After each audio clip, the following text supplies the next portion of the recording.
so participant can join. Sure. Thank you. Thank you, Patrick. So, Doctor, as you can see on the participants tab, we have 35 attendees, 42 now. 52, 56, 63. Yep. I can see, yeah.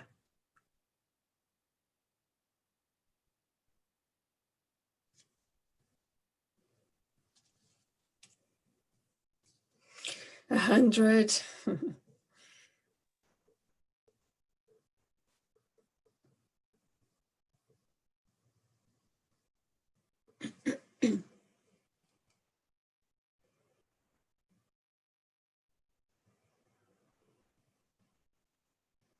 Patrick, let me know when I can start, okay? Sure, Doctor. Thank you.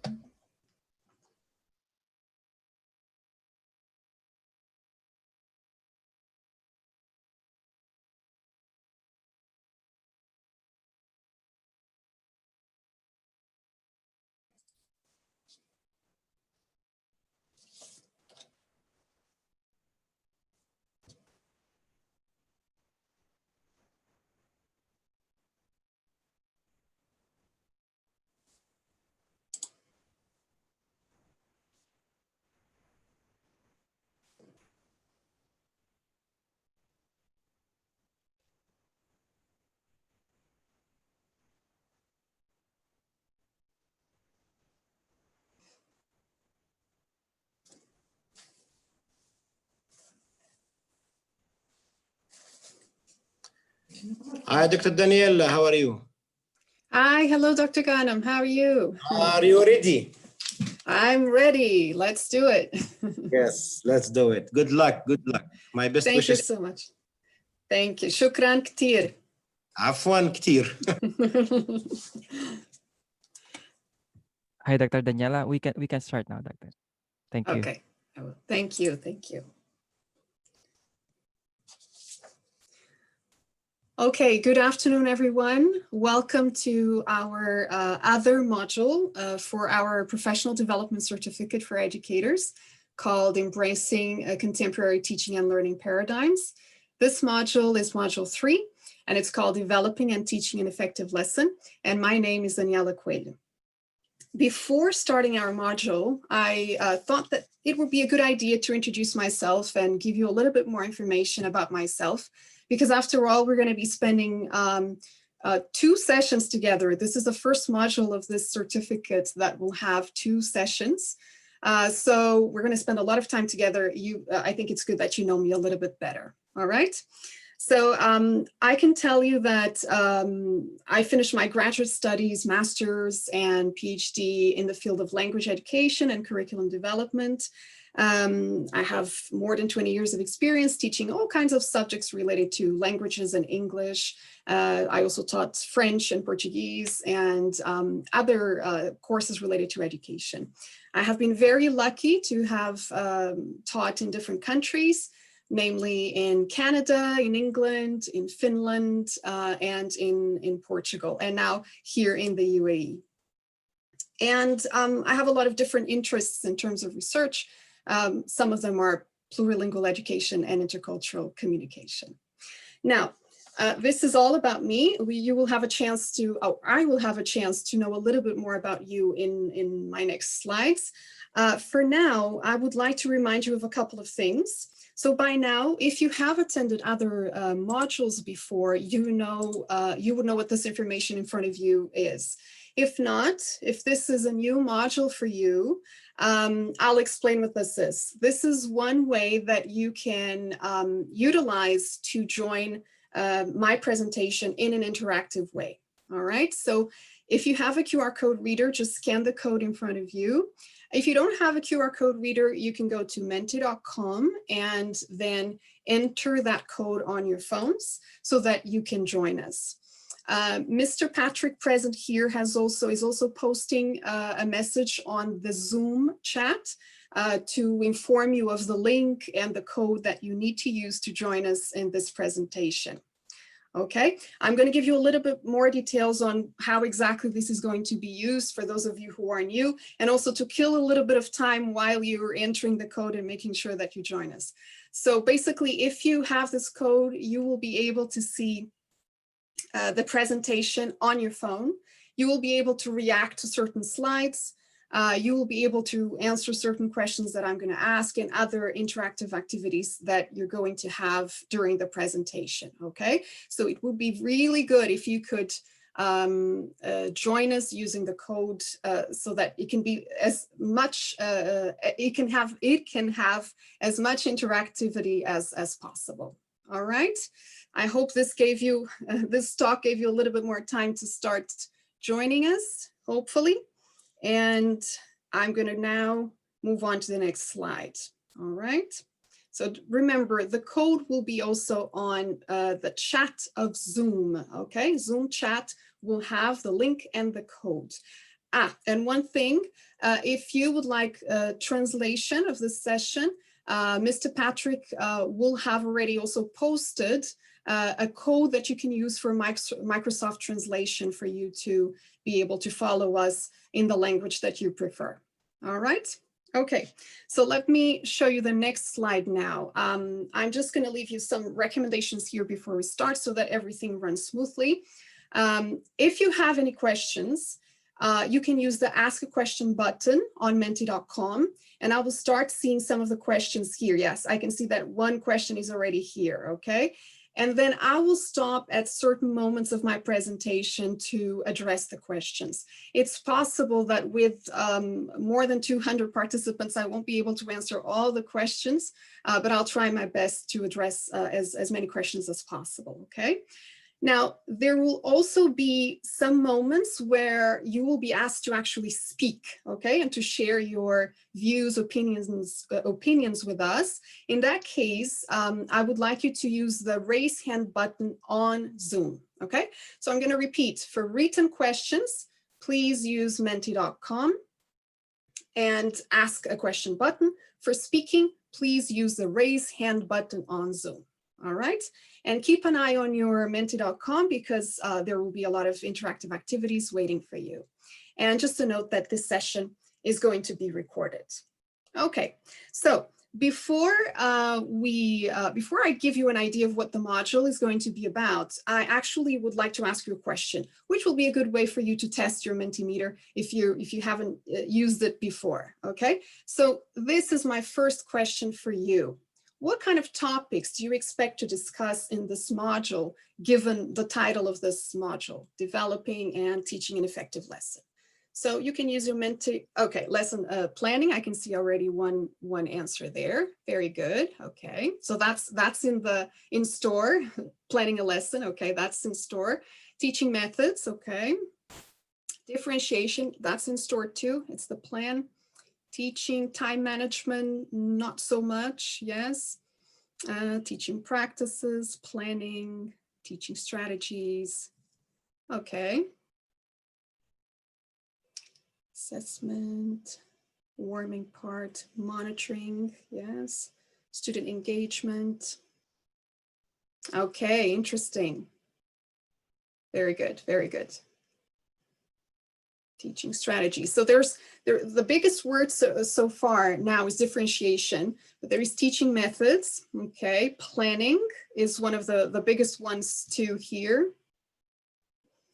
Planning, lesson planning again there. Okay. Okay, I'm going to stop the voting now so that, okay. Okay, all right, so this is our word cloud. I can see that teaching methods is one of the ones that is popping out the most here. Planning, differentiation. Most of the topics that you mentioned are definitely going to be covered here. Others, not so much, because they're going to be covered by Dr. Reem in her module, module 4, okay? So stay tuned after my module to join module 4, where you will learn more about engaging teaching methods and so on, okay? Thank you for your participation. Now, let's see exactly what is my module going to be about, okay? So let me go to the next slide here. Okay, so as you know, this is a whole module, but there's going to be 2 sessions, okay? The session of today and then the session of tomorrow. For this session of today, for the whole module, I mean, we're going to cover student profiles, We're going to try to understand how having a good profiling of our students will help us prepare better lessons. And we're going to compare them, students from the past, students from today, and how they're going to be like in the future, perhaps. We're going to talk about 21st century skills, future skills that are going to be required by these students, making a connection to Module 1. For those of you who attended Module 1, there were a couple of things that were covered there that we're going to draw on. And then elements of effective instruction for contemporary lesson planning and delivery. So I'm going to talk about what kind of elements should be included, what kind of lesson planning models are out there that people are using. And then we're going to do a critical analysis of a lesson plan and of a video of a lesson. And then you will have a lot of opportunities for open discussions, short quizzes, questions, interactive activities, and games, and short presentations, okay? Now, before I tell you what exactly session 1 is going to cover, it's very important for me to tell you something. I'm sure that many of you here, if not all of the participants here today, are teachers or have been teachers or are somehow related to education or have some kind of experience in teaching. So of course, you are not blank slates, of course. So my intention with this module was to build on your own experiences and knowledge, to open discussions on how we, and me included as well, can become better at designing and delivering lessons for current students. This is very important for me to mention. This is not just about lesson planning. It's more about, you already have that knowledge if most of you are already teachers, right? It's about how we can add 1 or 2 more elements to our lessons to improve ourselves, to improve our lessons, and to better cater to the current students and prepare them for their future work, their future careers, and so on, okay? So it's going to be a space for open discussions by everyone here, okay? And what I might present here is just one way to see things. I'm sure there's many more out there, so that's why I'm eager to hear you and hear what you have to share with me and learn from you as well. So what is it that we're going to cover today in this module? It's only the 3 first points of the whole module. So student profiles, 21st century skills, and elements of effective instruction. This session is going to be perhaps a little bit more theoretical than session 2. Session 2 is going to be all you talking, you sharing, you doing all sorts of activities. But session 1, bear with me, might be a little bit more theoretical. All right. So now that I shared this with you, I want to ask you, are you ready for this learning journey of today? Getyourmenti.com and tell me, is it yes, let's do this, or I'm super excited to start? Which one is it? Okay. All right, a lot of answers on I'm super excited to start, so I'm happy about that. That makes my workshop a little bit easier. Very good, very good. I'm happy to see the enthusiasm there. Excellent. Okay, let's see. Let's see, more answers, allow for more people to join us.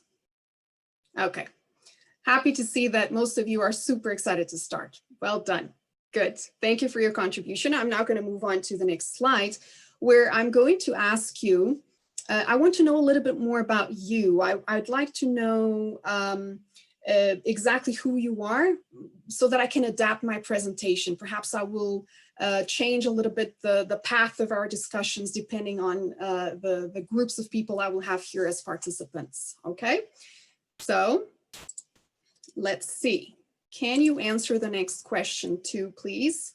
Are you a teacher, a school leader, both a teacher and school leader, none of these, or school admin staff? Even though this was for educators, everyone is welcome, of course. Okay, I can see the majority are teachers. Good. I have 5 at least that say they're none of these. I'm very curious to know more details about these people, these participants. Okay, some school admin staff there too, very good. But I can see the majority are teachers.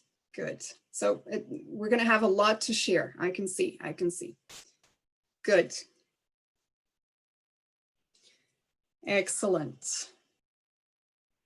And wait a couple more minutes just to see if there's a difference, but no, apparently most of you are teachers and school leaders. Great. All right, thank you so much. Everybody's welcome for the whole module for the discussions, regardless of what you are in your profession, of course. So let me start now with, we're going to start the module, and I'm going to ask you a question, especially for those of you who are teachers here, but for everybody in general. I want you to think about two differences you see in your students nowadays, that two features of your students that you didn't use to see in the past. Of course, if you're a newly qualified teacher, maybe you can't really see the difference yet, but probably you can compare your students to what you were like in the past when you were a student as well. So give me two things, two features of your students that make a whole difference between students in the past and students now. Very good. Okay. Technology literate, digital literacy, techno-savvy. Okay. Curious, reflective. They're inquirers. They have strong personalities, interested in the job. I see. Okay. But the biggest words so far, technology and tech-savvy, as we can see. Independent learners. Okay. Technology knowledge. Excellent. Okay. E-learners. Okay. Responsible, more interactive. Okay. Digital literacy and technology, still the first one there. The first one's there. Open-minded, self-confident. Okay. Digital learners. Technology. Excellent. Very good. So I can see that the biggest word that we can see here is technology. So in your opinions, you can see that in your students, you see that the connection to technology is there for sure. They're tech savvy, again, another word, digital literacy, digital learners, open-minded, self-confident, independent. Okay, those are interesting features that you are describing, which will make a great connection to what I have to show you in my next slides. Thank you for participating in this one. Now, I have one more question. Now, bearing in mind all these differences that you see in your students, and you know that now they have more technology and they are very tech savvy. They like to be on their phones, on their computers, on their tablets. I would like to ask you to comment on the following quote. And the quote says, "The future of the world is in my classroom today." Now, for you to comment on this is one of those occasions where you can raise your hand using Zoom, the raise hand button on Zoom, if you would like to share your views, your opinions on this quote, or just comment on what this can mean, okay? So if you're interested in participating, just raise your hand. I'll wait a little bit. If not, it's fine. I'll wait and someone can speak and share their views on what does this mean? What does it mean for you? Okay, the future of the world is in my classroom today. How do you see this as a teacher? What does this mean to you as a teacher? Anyone would like to? Good afternoon. This is Miss Fatima. Hi, Fatima. I believe that this quote is for Ivan Wilton. And I think that it speaks about, let's say, using the potential while teaching students. And let's say what we work hard on is what the fruit is in the future. So if we work hard on this generation, for sure we expect a brighter future. So better to work today, okay, to create, let's say, great doctors, great writers, great nurses, and so on and so forth. So the result won't be the assessment that we do, a quiz and get the result on the spot. It's what we can get in the future. Excellent, excellent, very good. Thank you so much, Ms. Fatima. So definitely, this is one of the possible comments here is that what we do today in our classrooms will have an impact in the future, and we have to keep that in mind all the time, definitely. Any other participations? Please raise your hand using a raise hand button on Zoom so that we can know who you are and if you would like to speak, okay? Good afternoon. Good afternoon. Yeah, this is Ms. Majduline. I just want to comment. I totally agree with this statement because we are in charge to equip students with the future skills, because they will be in the workforce. So they are supposed to be equipped with the 21st century skills and the soft skills. That's it. Thank you. Very good. Thank you so much for your participation. So definitely there's something we need to do in our classrooms today, even if it is related to how we deliver and plan our lessons, that again will have an impact in the future. Any other participations? Perhaps just one more? Anyone?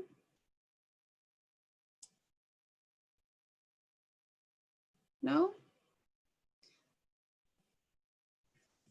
That's fine. No worries. Okay. Anyway, we have a lot of thumbs up and hearts here. I guess people who clicked on those buttons there agree and like the quote, and the quote means something to them. Yeah, I can see more hearts now coming and the thumbs up. So definitely the participants here agree. Great. Good. Now I'd like to invite you to watch a very short video. And I would like you to make a connection between this quote, what the two participants here shared, and the video, and answer a question that I have about the video. So there's a lot of things you need to do. So connections between this quote, what the participant said, and what is in the video, okay? Now, the main question though, is that I would like you to answer the question that you have in front of you there. It says, what skills will students need to be future workers? Now, I would like you to make a connection also with Module 1. In Module 1, this was briefly debated. So I'd like you to remember some of those skills that were mentioned so that I can then make the connections I want to make to lesson planning and delivery. All right? Okay, so while you are watching the video, please take note of what skills students will need to be future workers, okay?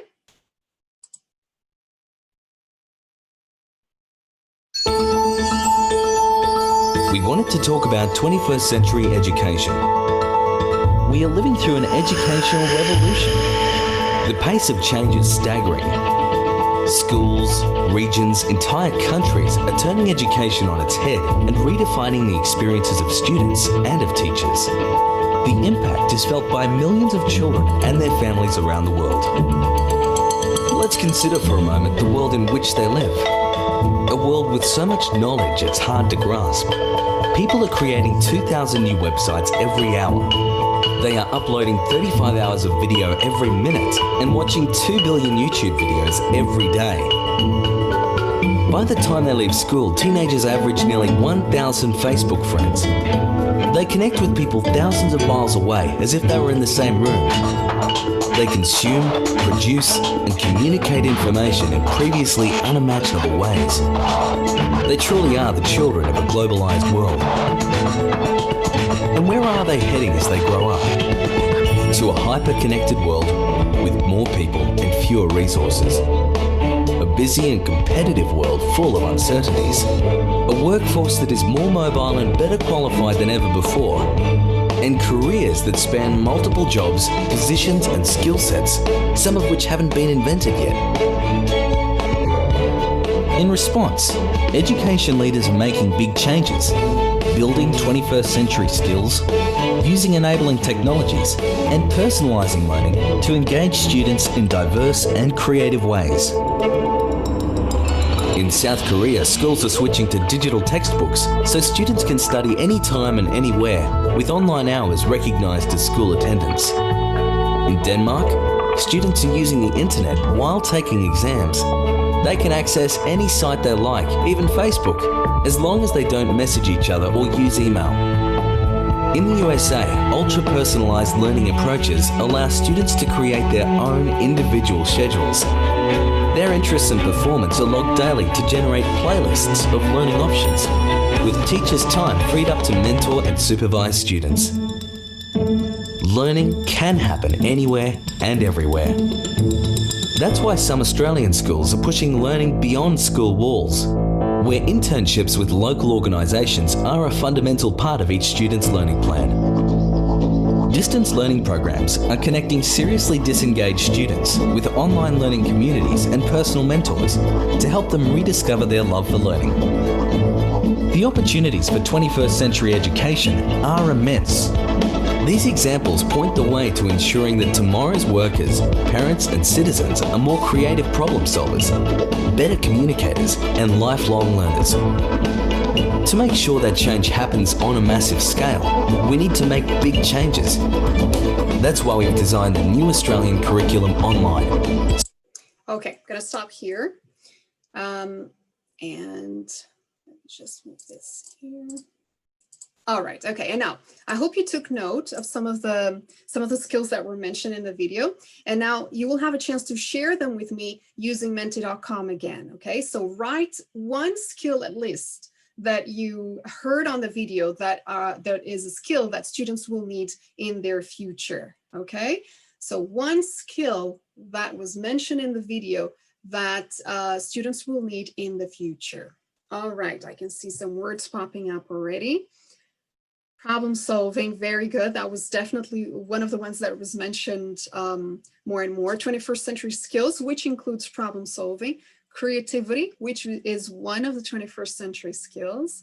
Communication, creative thinking, critical thinking. Very good, very good. Creativity, excellent. Being competitive, yes. Focus on important things. Conversational skills. Out of the box thinking. Okay. All right. I'm going to wait a little bit more for some more words. Communication again there. Originality. Okay, that's interesting. Leadership, open-mindedness. Okay, I guess everybody contributed. So I'm going to close the voting here, or the contributions. Okay, so let's see. The biggest word I can see here is problem solving, and definitely was one of the most mentioned in the videos. Critical thinking, creativity, communication, excellent. All of these skills are definitely required for our future workers. They were mentioned in the video, and you will be able now to make connections to what I'm about to show you, and why am I mentioning all these things, and how does this connect with planning and delivering a lesson, okay? So based on these that you just shared with me, I would like now to show you this graph. Now, this graph was published by the Organization for Economic Cooperation and Development. It is about the US reality only. However, it could be transferred to certain other realities in the world, certain other countries, not all of them, but some other countries in the world. And if you can see, it's a little bit blurred, but if you can see, you see that in the 1960s, 70s, and 80s, you would see that the manual skills were the ones that were more required at the time. And see how they're dropping and dropping here, and they're not that important right now, or they're not important also for the future. And look, the ones that are rising here, the pink one and the purple one, are analytical and interpersonal skills. So there's a concern now with developing these skills in the students of today. So analytical skills would be, the ability to evaluate, to analyze, to think critically, just as you mentioned in the word cloud before this slide. And also interpersonal means that you need to be a person that deals well with other people. A person who is social, a person who knows how to work in teams, for example. So these skills are definitely, seem to be the ones that are more required for the future, for today and for the future. Now, this might have been one of the reasons why this was created, the 21st century framework for learning. Now, I'm pretty sure that most of you, if not all of you, have heard about the 21st century skills for learning. Some of you mentioned them in the word cloud before, but I just want to explore it briefly so that you understand the connections between this and lesson planning and delivery. Okay, so this framework was created by educators, education experts, and business leaders. This says a lot. If there's business leaders involved, it means that they want to also contribute with their knowledge on what is it that students will need in their futures to work for these business people. And they put together a number of skills and expertise and knowledge that students of today would need to know for tomorrow. They need to develop these skills. And you can see here in the semicircle here that you see in front of you, you have different colors, different areas. I'm going to talk about them very briefly because, as I was saying, I know that most of you already know this. And in green, you have key subjects, which are reading, writing, the 3 R's, reading, writing, and arithmetic. They don't all start by R. I don't know why they call it the 3 R's, but they do have the sound R in the words. Reading, writing, arithmetic, and then the 21st century themes. These themes are civic literacy, financial literacy, global awareness, health literacy, environmental literacy. So these are all connected. And for example, if they're going to read about something, they could read about financial literacy, for example. And then you will see outside, you will have other areas here in colors. You have the blue one, life and career skills, which need to be developed in our students as well.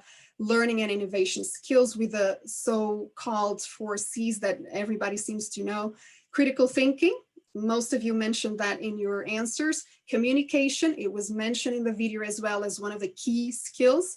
Collaboration and creativity. Creativity was also mentioned before in your answers. And innovation, I'm sure you learned a lot about this when you attended module 2 with Ms. Rubina, and how important it is to trigger, to foster innovation and creativity in students. And then you have information, media, and technology skills definitely are important as well. Now, what do we have here at the bottom? At the bottom there, you have 4 dark blue boxes, and these are the support systems, the enablers of these skills. And we have, for example, standards and assessments. So that will be what the government would like you to do, the standards, the ministry directives and assessments to assess if the skills are being met, etc. The learning environments, okay, the learning environment needs to be conducive to the development of these skills. And then you have professional development. This is where you participants here today are already making a change here, because you already being part of the supporting system. You're here because you want to learn more. You want to learn how to support your students even more than you already do.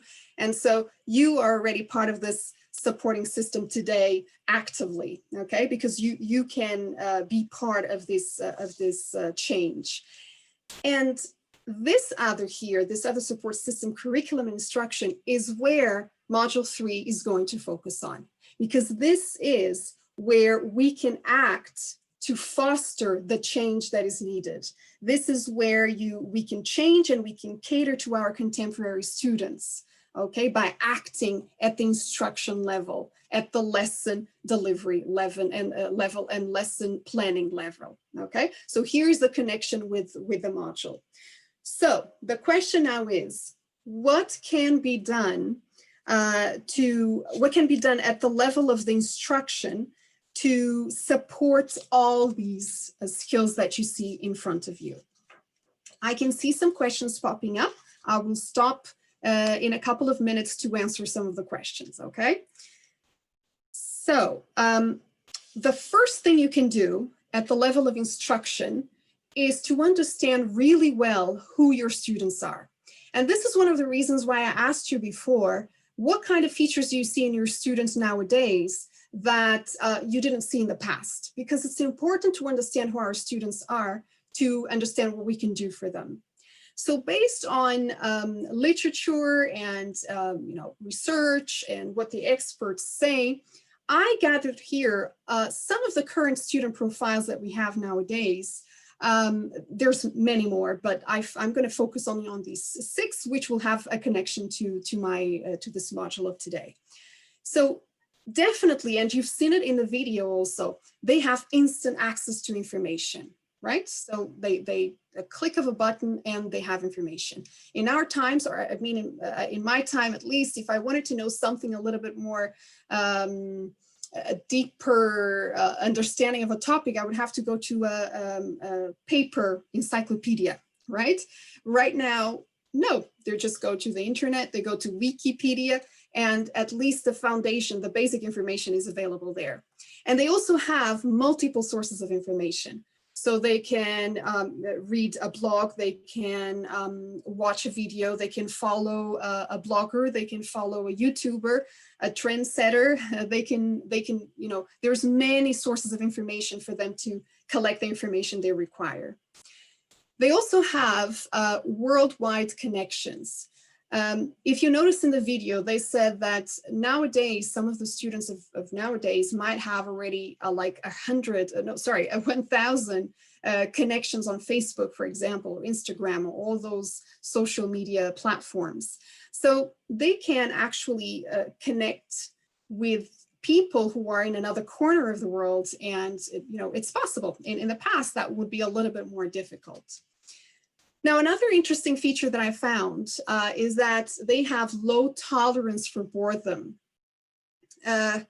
If you think about a hospital waiting room, a clinic waiting room, think about all the occasions where you see everyone right now with their phones on their hands and, you know, watching a video or playing a game while they're waiting because they don't have the patience to just sit there, look at a wall while they're waiting, right?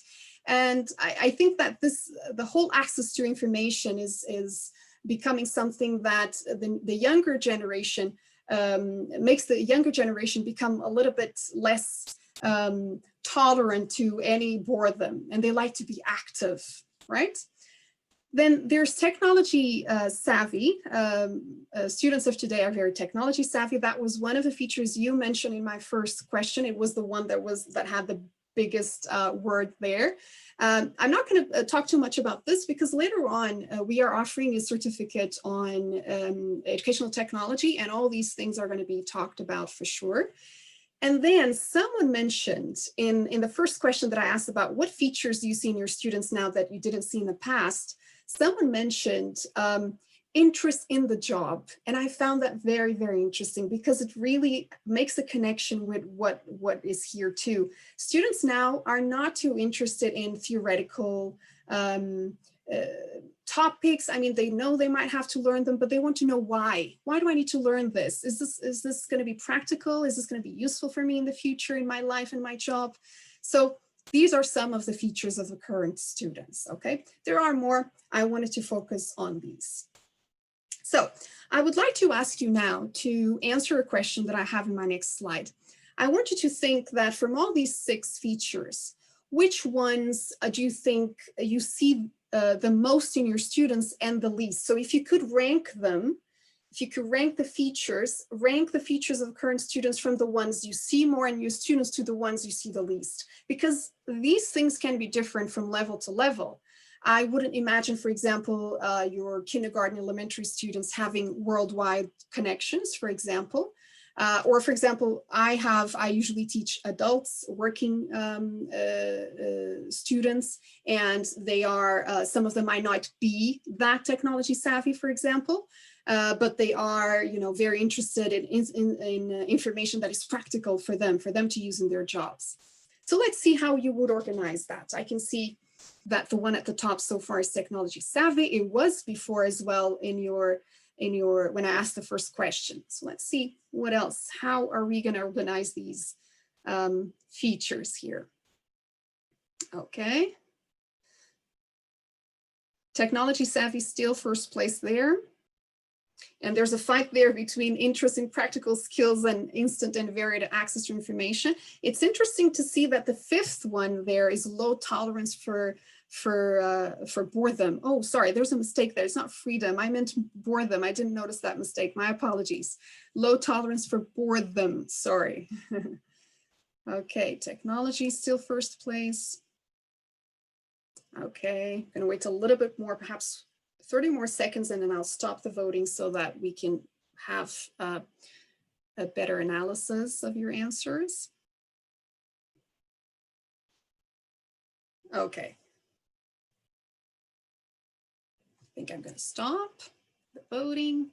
Stopping now. Okay, so according to you and to your own classrooms, technology savvy seems to be the first feature that you would choose. Then instant and varied access to information, which makes a huge difference when you are planning and delivering a lesson. We will see how later on. And interest in practical skills, definitely. Worldwide connections, okay. And low tolerance for boredom as the fifth one. Okay, interesting. Thank you so much for sharing that. I think I would agree based on what we all know about the classrooms of today. Excellent. Great. Let me see. I'm going to go to the next slide, and then I'm going to stop to answer some questions. All right. Okay. Now, I would like to make a connection between the features of the students that I just covered with you, the 6 features in red that you see there. And I would like to tell you that there are a couple of concepts that you might need to take into consideration, or you are already for sure taking into consideration while preparing and delivering your lessons that make a connection with those features. So for example, if you have instant access to information, if you know that our students have instant access to information and multiple sources of information, then definitely previous knowledge and self-directed learning is a concept, pedagogical concept that needs to be in your mind when you are planning and delivering your lessons, okay? I'm going to read these concepts, and then later on I'll define some of them, not all of them, briefly, so that we know that we are all on the same page. I'm pretty sure that all of you already know these concepts, but I want to make sure that we are on the same page for the purpose of this module at least, okay? Then, for example, if you have the feature of worldwide connections, communication and discussions would be something that you would like to include in your lessons. Low tolerance for boredom would be active learning, engagement, student-centeredness, differentiation. There you go. Someone was mentioning differentiation in the first question I asked you about what topics would you like to cover. So there you go. We're going to touch that very briefly.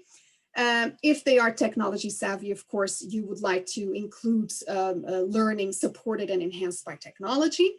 And if students like practical skills, there's these 4 concepts that we need to understand. So real life skills, future readiness, student agency, and interdisciplinarity, okay? I'm going to show you the next slide, and then I promise I'm going to stop for 1 or 2 questions there, okay? My next slide, I would like to make a connection between these pedagogical concepts here and the 21st century framework for learning. So you will see that the boxes here on the right and left, you will see that they might not have a direct connection with the 21st century skills, but the other ones have a connection with some of the ones here. So these pedagogical concepts need to be taken into consideration while we are planning our lessons and delivering our lessons. I will go, as I was saying, I will go through some of these concepts again to make sure that we are all on the same page regarding this module, not because I don't think you don't know them, but just to make sure that we're all on the same page. But now I'm going to address some questions. I'm going to stop here to address some questions. Let me look at the time. Okay, we're good on time, I think. Okay, this was someone just testing it. Okay, guys, you need to make sure that your questions are appropriate. Planning questioning, I can't type. Okay, I don't think there are questions so far, I guess. I think multiple sources. Oh, someone was trying to answer one of the other questions by using the question from Mentimeter. Okay, all right, communication, personal, social. Okay, I can see some words. All right. So there's no questions after all that I should address at the moment. Okay. All right. So let's keep going. Let's address one by one some of these concepts, okay? Previous knowledge, I think, is self-explanatory. We don't think to cover that. But self-directed learning, I actually would like to briefly mention what this is about, okay? So self-directed learning is basically when students choose what they want to learn, how they want to learn, and they learn it the way they find it the best way for them without the teacher. Okay, they don't use the teacher help. They might use other people with the same level of knowledge that want to find out information as well, but they don't use a teacher. The teacher is not there, it's not present. So your question might be, why do I need about self-directed learning for lesson planning and delivery when the teacher is not needed? Why do I need this? Well, my idea is that if you plan a lesson that is so interesting for your students, probably it will generate curiosity and will foster self-directed learning, and your students can go and research more about self-directed learning by themselves after a class. Let's imagine, for example, that you taught a lesson, a science lesson about earthquakes, for example, and you teach what's in the curriculum. So you teach the topics related to earthquakes that is in the curriculum, but you teach it in such an interesting way that your students, after they finish the class, they will apply self-directed learning and they will research more, watch some videos at home, read some more information online to learn a little bit more. So that's why I included it here, because students have so much more access to information than they used to have in the past. I just want to mention that this term was actually first used for adult education, and now it's starting to be used also for high school students and so on, because it seems to be something that students, even elementary students, are doing more and more nowadays. So that's self-directed learning. So basically we covered the blue box over here, previous knowledge and self-directed learning. Let's go through the pink box here. What exactly do these concepts mean? Real life skills. Okay, real life skills. Again, they are self-explanatory, so it's all kind of skills that we need or students will need in the future to deal effectively with the demands and challenges of everyday life. But I wanted to include here some examples of these real life skills. We have to think that nowadays school is a place that needs to work in partnership with parents, and parents might raise their kids to deal with life, real life, but also school might want to work together with the parents on this. And some of the real life skills that are mentioned by experts are problem solving. Again, there it is, it's always there. Critical thinking, always there again. Communication skills, decision making, creative thinking, interpersonal skills. Remember how the graph says that for the future work skills, interpersonal skills are extremely important. So there it is, real life skill, self-awareness, empathy, and coping with stress and emotions. So these are some examples, but you will see that here there are connections between all these skills and the skills that are also related to work. Right, now, let's now look at another concept. So we covered the blue ones, and the first one here in the pink box. What is future readiness? Let's see if we know what future readiness is and how important it is. Now, future readiness is this ability to predict and be ready to cope with anything that will arise in the future. In the past, future readiness used to be used as related to technology. It was about how checking how ready people were for technology, because it was said that in the future more and more technology would be present. Now it is used for all these skills that you can see here. Okay, soft skills. Someone mentioned, I think it was our first participant who talked, Ms. Fatima, I guess, who mentioned soft skills. Soft skills are very important, you know, working in teams, responsibility, understanding rules and regulations. These are some examples. Empathy, digital literacy, there you go, relation to technology, and with very popular topics nowadays, coding, video production, entrepreneurial spirit, and then there we go, again, also mentioned as a future readiness skill, problem solving, critical thinking, communication skills. See how they're all here across all these skills that we are covering. So at this point, based on the information that I just showed you, I would like to ask you a question. I would like to ask you, which of the real life skills and future readiness skills do you include in your lessons? Okay, we're going to have another word cloud to see which of these do you include. I think you are able to write 2 if I'm not mistaken. So which of the real life skills and future readiness skills do you include in your lessons when you are teaching? Creativity, good. Okay, soft skills, excellent. Problem solving, critical thinking, communication.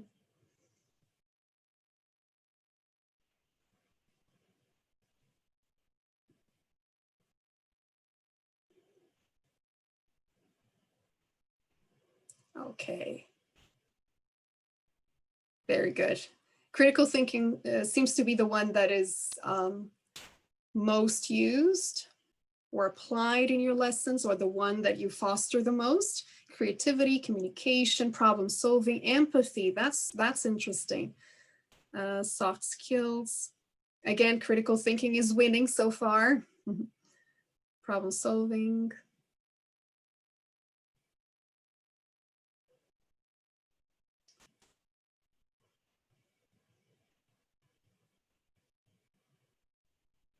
Okay. I'm just going to give you a couple more seconds perhaps, or I'll just close the voting here. Yeah, I'll just stop it here. Okay, so definitely the one that is the most used is critical thinking, applied by you or encouraged by you in your classes, problem solving, creativity, and soft skills communication, with empathy there present as well, as we can see. Good to know that these skills are already very present in your classes. Great, okay, good, let's keep going. Thank you for sharing. Now let's look at the next couple of concepts. Let's talk a little bit about student agency and interdisciplinarity, okay? Now, student agency, sometimes it can be confused with, or very similar to self-directed learning, but it's not really that, because the huge difference there is that it is, the teacher is there. The teacher is there, the teacher is present. So it's all about the teacher creating opportunities for students to, or creating activities or choosing activities that are meaningful, relevant, that meet the needs and interests of the students. And the teacher is there to guide them and to facilitate learning. And students actually have a voice and choice in how they want to learn. They might not always have a voice and choice on what they would like to learn, but at least on how that will be one of the possibilities. So student agency is quite a popular topic nowadays, and some teachers are already incorporating this in their teaching. Right. One example that I wanted to give you about this, perhaps just sharing with you one experience I had in the past. When I first joined the UAE, I started teaching in a university in a foundation program. And so I was teaching English there. And the chair of the department had chosen a book. We were using a certain book. And I remember in one class, we were covering the topic of writing. And they were supposed to write a biography. And they had a couple of pictures at the top to choose from. There were celebrities that they could choose from to write their biographies. And I can't remember all of them, but I remember having seen Elvis Presley there. And I remember some of my students saying, "Who is Elvis Presley?" And at first I thought, okay, maybe it's, definitely it's the generation difference, right? Not everybody, not all the youngsters nowadays know who Elvis Presley is, right? But then I also thought, okay, it's also because there are cultural differences, right? So what might be for me something very obvious, a celebrity that is very obvious in my culture, might not be very famous here, right? So what happened is that I told them, okay, you know what? I explained to them who Elvis Presley was, for those of them who didn't know, others would know. And they said, oh, I know. So I told them, okay, so let's find someone in your culture that would be an equivalent to Elvis Presley in your culture, someone who is a famous singer as well, perhaps in the 60s or 70s, I don't know. Write about that person. And they started saying names and, oh, this person and this singer and this singer is also an actor and this and this. And they started feeling a little bit more motivated to write the biography. So this is an example of how student agency was somehow there because they needed activities that were meaningful for them. So writing about someone they know in their own culture would perhaps generate more interest to them. And then they wrote about their Arab celebrities. And after that, I told them, okay, now let's research about Elvis Presley and let's write also about Elvis Presley so that we could do the activity in the book. But we started with something from their own reality. So this, I just wanted to share one example of how this could happen. Okay, student agency is done. Let's now look at interdisciplinarity. I think this is very, very self-explanatory again. So this is when you involve two or more different subjects on your own teaching. So making connections instead of separating the subjects, you make connections between subjects. And for example, let me give you an example. It could be, in an IT lesson, you will prepare your PowerPoint or Prezi presentation for an oral presentation that you have for Arabic, for example, okay? At least here in the UAE that could happen.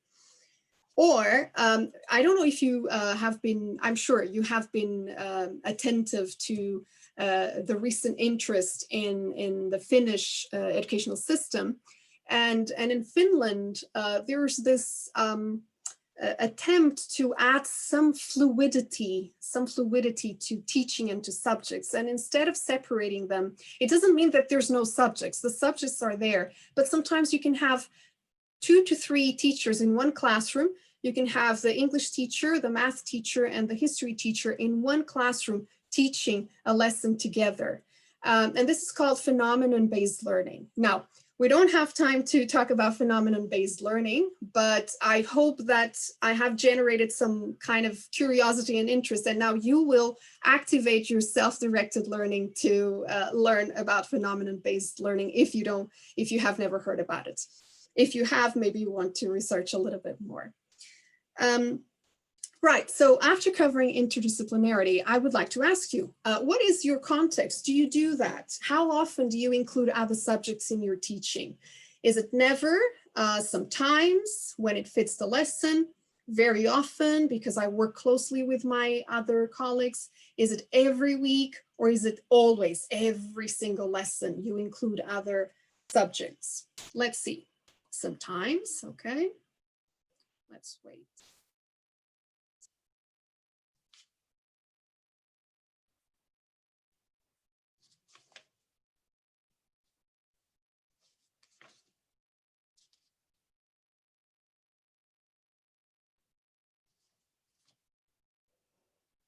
Okay, so far, sometimes when it fits the lesson seems to be the most voted one with more people, more teachers doing so. But there's always also the always there, which is quite interesting, Very good. I'm gonna wait a little bit more and then I'll close the voting here.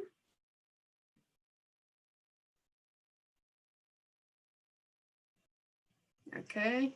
All right, I'm going to close it here. So the winner here, let's say that sometimes you include it when it fits the lesson. So if it's something that you feel that it's okay there, you would include it. But I'm very happy to see also the 26% there for always. That's interesting. I would like to know more. And that's something I would like to discuss in our next session where you are going to talk a little bit more. All right, okay, let me see if I can address more questions here. I'm going to stop here for a while. I'm going to delete these comments that don't seem to be very important. And okay, some people are answering here to questions I asked you. Okay, let me go through all this multiple source information. I think there's a question coming there. They will engage. Okay, Don't you agree with me that students under age of 7 must learn how to read and write before exposing them into technology? Oh yeah, that's a very good question. That's a very good question. I think it's one of those that it really will depend on the context, because they actually can learn how to read and write supported by technology. But I think that sometimes I don't like to give my own personal opinions. I'd like this to be a forum for you to discuss. But let me say that reading and writing is definitely extremely important and perhaps could be worked a little bit more than the focus on technology in the first couple of years of learning, especially at the age of 6, 7, when they start learning how to read and write. I would say so, yes. Perhaps more focus. Doesn't mean that they don't engage with any technology in classes, but at least give more focus to reading and writing, perhaps in the traditional way, I guess. Okay, good question, good question. Ethics and social responsibility need to be addressed too. Yes, very good, excellent point, yes. What about curriculum readiness? Not sure if I understood the question, because for me, I would say curriculum readiness would be something more connected to teachers and school boards. But let's see if we can keep this question, and if you would like to ask your question by speaking later on, we can debate this question. Okay, I'm going to leave it here as unanswered. What about curriculum readiness? Okay, same question. How do I make sure that my objectives are met precisely if I adopt self-directed learning? Well, self-directed learning should not be included in your learning outcomes, because it's something the students will be doing outside the classroom. But as I said, it doesn't have too much to do with the learning outcomes. It has to do more with how you deliver the lesson and how you prepare a lesson that is so interesting and engaging that the students will be wanting to know more by themselves outside the classroom. Okay. All right. And last question, have a comment on technology. If we are talking about using technology, yes, they are savvy, but if it is how to best use, they are not really there yet. Okay, I'm going to leave this question for our certificate on educational technology. So please join us for that certificate as well. Bring this question, and it will for sure be answered there, because there will be a lot of debates on how to best use technology, on, even ethically, there is some ethics also on how to use technology in the classrooms by teachers and by students. So your question will be better answered in that certificate. Okay. All right. So I'm going to have to stop here. I see more questions popping up, but I'll come back later. Okay. Let's keep going so that we don't run behind. What is it next that I want to talk about? Okay, so we covered the blue box, we covered the pink box. We don't need to talk about the green box here. I think it's self-explanatory, so we need to find occasions in our lessons where we'll include communication and extensive connections. Learning supported and enhanced by technology. Definitely, we already know that. And this is, again, something you will talk about in the other certificate about educational technology.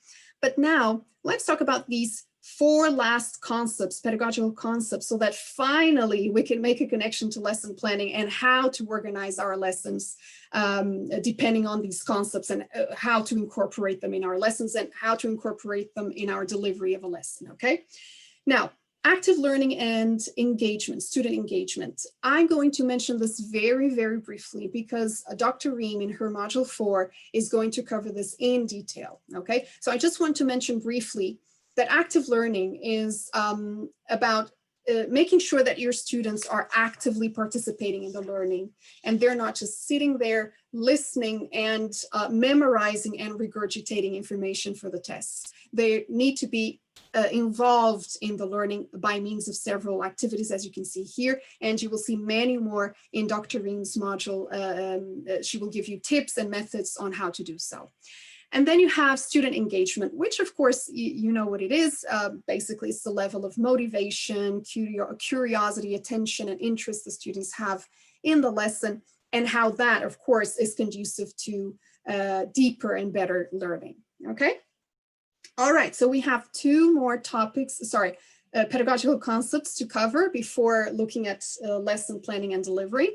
It's student-centeredness and differentiation. I guess differentiation is one of them that you are really looking forward to, because you mentioned this topic in my first question here.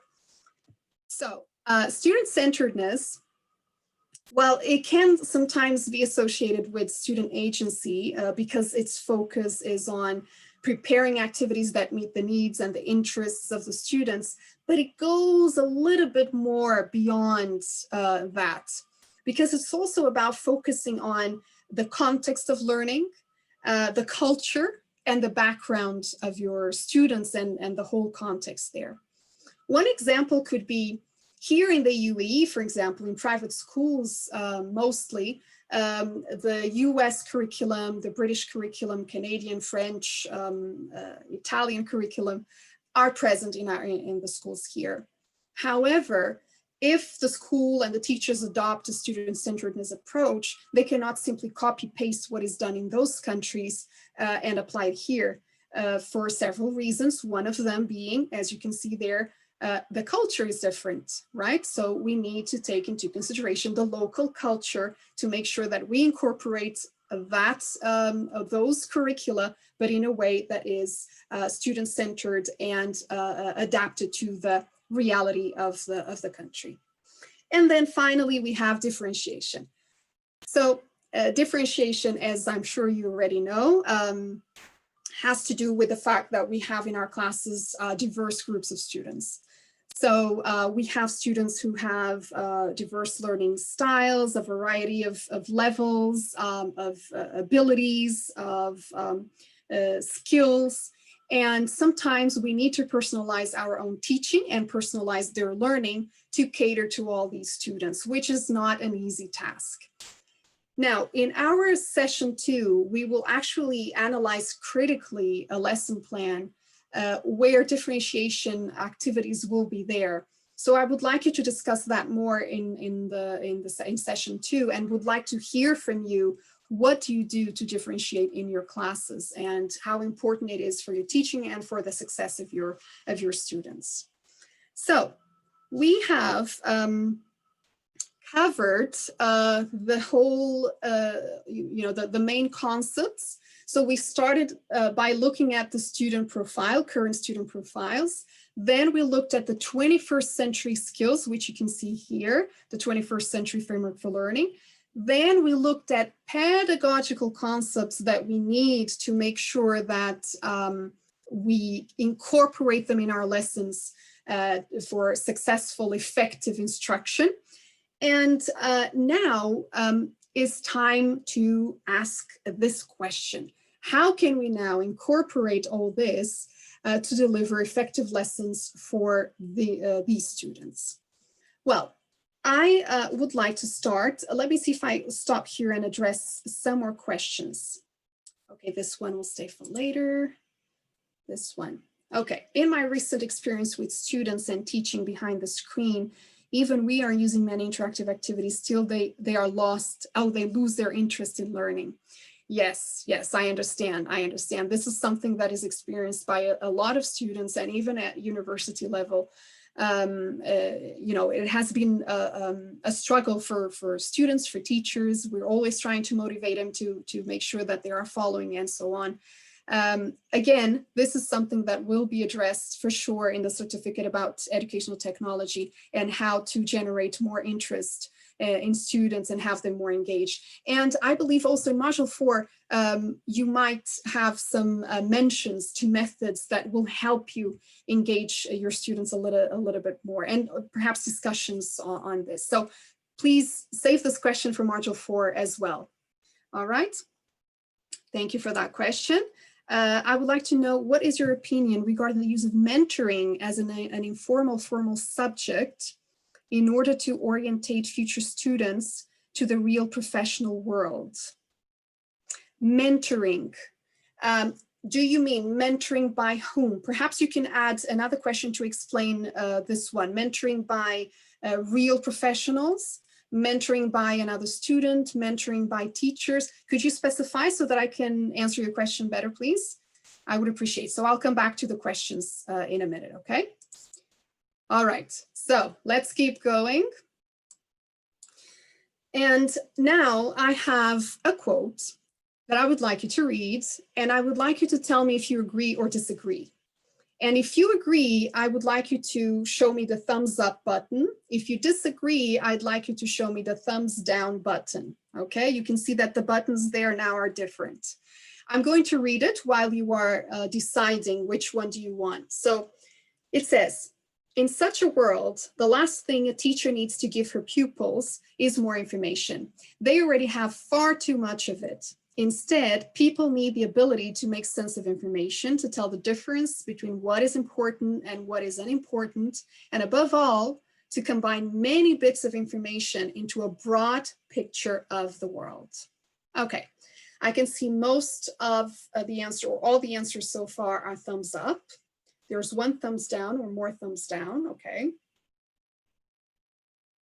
I'm gonna wait a little bit more.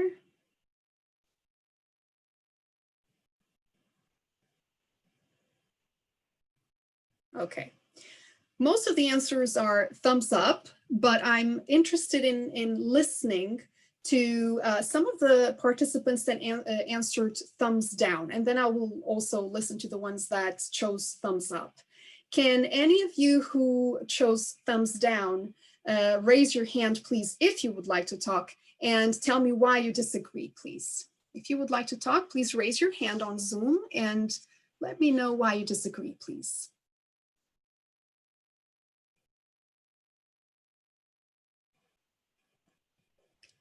Anyone who chose thumbs down, would you like to talk and share your views, your opinions, why you disagree?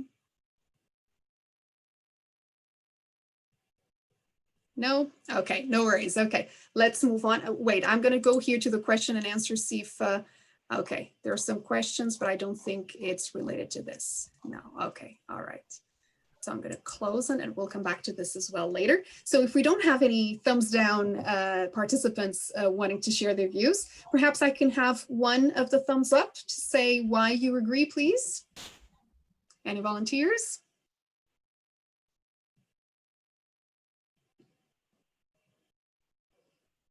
Why do you agree with this? Anyone? What do you see here that makes you agree? Come on, don't be shy, share with us your views. This is a forum for discussion and sharing. Hello? See, already there is a, like we have discussed in the previous slides, and all of us have already agreed that there is an information overload to the students. In fact, it is instant information which is accessible to everybody. And children are very perceptive nowadays. Unlike our generation, our children are quite quick. They're 21st century learners. And they process information and they can tell the difference between what is important and what is unimportant. The only thing that we as now teachers and educators can do is point them in the right direction so that they understand and ascertain what is important and what is not important. And then maybe we have to now teach them the the critical skills. Knowledge and understanding is like, it seems as if the children are born with it nowadays. But what we need to focus now more on is the the ability to break down that information, make sense of that information, and then create something new. So that is what Excellent. I feel very strongly. So this kind of an information giving in the classroom is no longer required by us. So we need to create environments where they can find that information on their own and then break it down, and we can just point them in the direction of how to combine and make new information and create something new. That's what I feel strongly. Excellent. Thank you so much. Excellent contribution. Definitely. And this is something that will influence, again, lesson planning and delivery, because it's not anymore about, okay, let's cover page so-and-so of the book, and this is what you need to learn. Make sure you learn it for the test. Things are now becoming different, and our lessons need to be different to cater to this. Let's see if there's anyone else who would like to speak. If not, I'll just continue. No? Hello. All right. Sorry. Oh, yes. Hi. Hello. I'm calling from Portugal, so nice to meet you. Oh, And really? Wow. I'd like to I was the one talking about the to know more about the job, and I was the one who talks about mentoring. So I'm writing my PhD in Spain about mentoring, and I'm a university lecturer here in Lisbon in a post-graduation in translation. And I totally agree with this sentence, because most of my students come from BAs and masters in translation, and they come to me in a post-graduation, and they know nothing about the profession, nothing at all. They don't even know the size of the market. This is specific for translation, okay? They don't know anything about the size of the market. They don't know if they are in the right place. That's why I asked you what was your opinion about mentoring, because I'm writing my PhD saying mentoring works. I work as a mentor, and mentoring works, and it should be used in universities with professionals, not with teachers, not with academics, because the students come to me, even from master level, like saying, I know nothing, and they are just bored with theory. So I'm trying to explain to the world that mentoring works and should be used. Okay, Thank I you. agree. I agree. Thank you. Thank you so much. I agree. I have to agree, definitely. I think it's something that needs to be incorporated in curricula as well, and not just for university level, college level. I think it should be incorporated for high school, when they start thinking about what kind of career they want to have in the future. So definitely, I agree that should be part of any curriculum, and should be part of lessons and so on. And definitely mentoring by the experts, by the professionals, and start having connections with the professionals immediately. I remember when I was younger, and I remember my mom, for example, who was an accountant, and telling me, well, I get all sorts of students. They come ready from university, but they don't know much. I have to teach them everything. And if they had been paired with a mentor right from the first year of their university, or the freshman year, or even from high school, probably they would have a better idea of what kind of career they would like to follow, and they would be better prepared for their careers, for sure. Okay, so definitely I agree. Now I understand what you mean by your question. Thank you for your contribution. Great, so I'm going to keep going. And now I'm going to talk about, now that you shared your views on this, I'm going to talk a little bit about what kind of models of instruction you can use. Let me see, the slide is not going. Why is it not come? Okay, all right. Okay, so we're going to talk a little bit about lesson planning and delivery, traditional ones and contemporary ones. I don't want you to see traditional ones here as meaning old-fashioned, dated, and so on. Traditional sometimes can be most popular, let's say. And contemporary, we're going to focus on one recent model that I think is valuable, and share it with you. As I said before, we do have a lot of different models. I'm going to show you one, but I'm sure there's many other models that you will know and you will share with me later on. Okay, so the first three that I would like to share with you, and then I'm going to ask you a question about which ones you are using, are these three. So there's the four stages, for putting a lesson together, for preparing and organizing a lesson. So basically, there's an introduction where you introduce the topic. There's the development stage where you explain the topic. There's the consolidation where you practice, where you do exercises and activities. And there's the conclusion where you wrap it up and you put together, perhaps a summary or anything that concludes the lesson there. Then more recently, the 5 E's have been quite popular as well. They were first developed by Atkin and Karplus, and I think they have a connection with a model by Robert Gagne and the 9 events of instruction, but there have only 5 here. So there's 5 E's: engage, explore, explain, extend, and evaluate. So they say in this model that pretty much you start by the most important stage is right at the beginning, where you have to grab the attention of your students right from minute 1 of your lesson. So that's why engage is there in the first place. Okay, the first thing is grab the attention of your students. So what kind of activities can you use to grab the attention? We're going to talk about that in my next slide.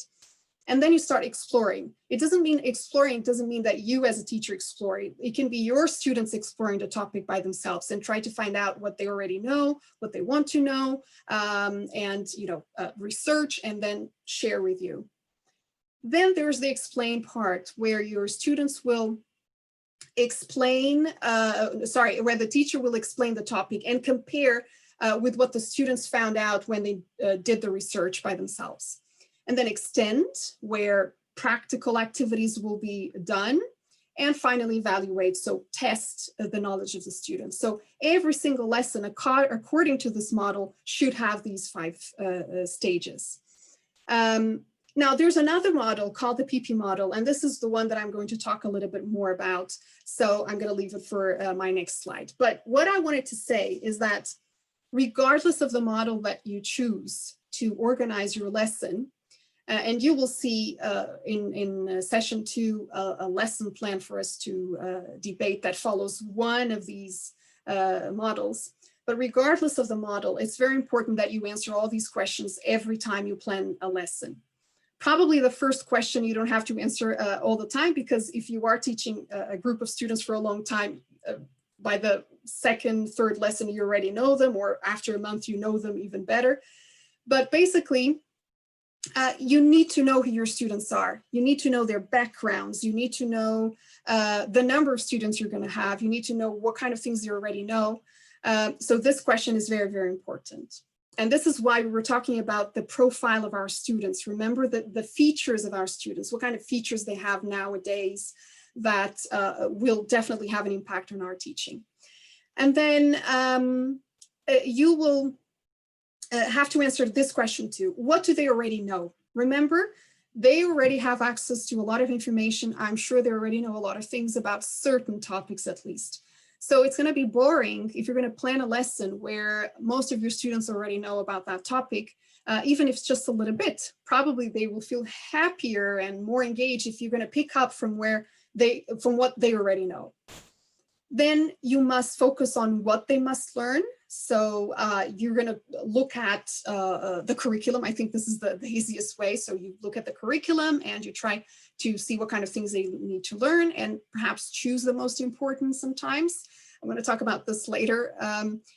Then you're going to answer the question, what must they do to learn? There's something they must do actively to learn. It's not just listening. Again, remember that. It's not just listening, rote memorization and learning, where they just memorize and regurgitate for the test. That cannot be the case in our classes. And finally, what resources can be used to enhance learning? So for them to feel engaged and to learn, to foster deeper learning, you will need to have some kind of resources, either technological or not, okay? So these questions are very, very, very, very important, regardless of the model that you choose. Now, because I'm sure that many of the teachers here use some of these methods or instructional models, I would like to ask you that. What is your reality? Which of these models do you use? Do you use the 4 stages, the 5 E's, the PPP model, or none of this because you use another one, okay? Can you please answer? And then I'll go through your answers. Okay. Okay, the 5 E's and the PP model seem to be the winners so far.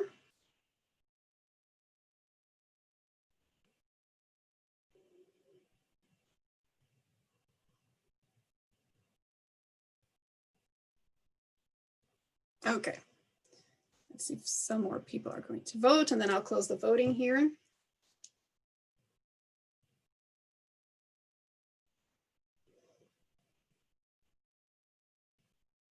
All right. Wait a little bit more. Okay, I'm going to stop and close the voting here. Okay, what do we have? We have 44% with the 5 E's, quite a popular model.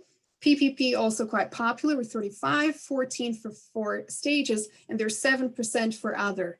So can I have one of the participants who answered other to share with us what is the model that you use, please? What model do you use? Share it with us, please, if you would like.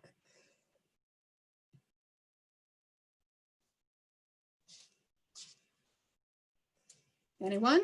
If you chose none or other, or you could be the kind of teacher that goes freestyle, right? And it depends on how your students are right at the beginning of the class, what kind of feelings you have there, and then you just go freestyle. It's also possible. But if you chose none or other, would you like to share with us what is the model that you use? I'll wait a little bit. No sharing? Don't be shy, come on. Would like to learn, would like to learn. Okay, no, maybe we can share it in another occasion later on. Thank you anyway, thank you for your answers. It's very interesting to see the 5 E's is quite popular because the PPP model is also one that is very, very popular. Now, I'm going to talk a little bit more about the PPP model. And exactly one of the reasons why I'm going to talk about it, it's exactly because it's so popular, especially in language education. And it seems to be one of the ones that is used more because it's easier for future teachers to understand how to use it, okay? Basically, as you can see, it means presentation, practice, and production. But usually there's a warm-up part where you try to grab the attention of your students, and you can, for example, share the goals of your lesson, for example. You can show a short video that will put them in the mood for learning. You will show a picture, for example, for them to describe and for them to understand what kind of topic they're going to learn about. Or you can, for example, write a couple of sentences or words and they have to guess the topic of your lesson. So there's many possibilities for a warm-up activity. And it's also an opportunity, again, for you to gauge prior knowledge. Remember, prior knowledge now is so, so important because students already have access to so much information. So this is the warm-up stage. Then there's the presentation where the teacher will start, explaining the topic, introduce the topic, explain it, practice. So the students will do a lot of exercises with the teacher. And then production, where the students already feel comfortable to produce something by themselves without the help of the teacher. And then the closure, where the students will actually start, make a summary of the topic, either the teacher or the students. And the teacher can also do, for example, a game, a quiz, where just to check the knowledge, check if the students were following everything and they understood the topic. And then depending on the results, the teacher might have to, again, cover the topic again next class because of that closure, that she or he realized that something was needed there, some more time to explore and cover that topic. Now, this module has received some criticism. First, because it's said to be quite teacher-centered. So the teacher is at the center of this model, and there's not much student-centeredness. And for example, where is real life? Where are the real life skills? Where is active learning if the teacher is just presenting and the students are not actively participating? Where is student agency to choose the topics or the way they want to learn? Where is collaboration? Where are all these factors, all these skills that we were talking about right now that led to this slides from the beginning, from the student profiles to the skills and pedagogical concepts that we are covering? They're not really there. So they have, this model has received criticism. However, for newly qualified teachers, it might work, and combined with other things, it might be a good way of teaching, okay? Combined with what? Let's see. In my next slide, I'm going to show you elements of effective instruction. So in this model, this contemporary model, what happens is that this model is not so much concerned with stages and steps that need to be followed in a lesson. They're concerned with elements that need to be in every single lesson. So it's not about the stage, it's not about the warm-up, the presentation, the production, it's about including these elements more than anything. And you will be able to see that at the heart of this model, you have student engagement. So this should be the ultimate goal, the ultimate result of your instruction, student engagement. You will have outside, you have the light blue area here with two more elements. You have complex thinking and transfer. So remember, your students already have access to information. So complex thinking should be included because you need to come up with activities that are challenging enough, that draw on the previous knowledge that they have and will activate critical thinking that we talked about so much before.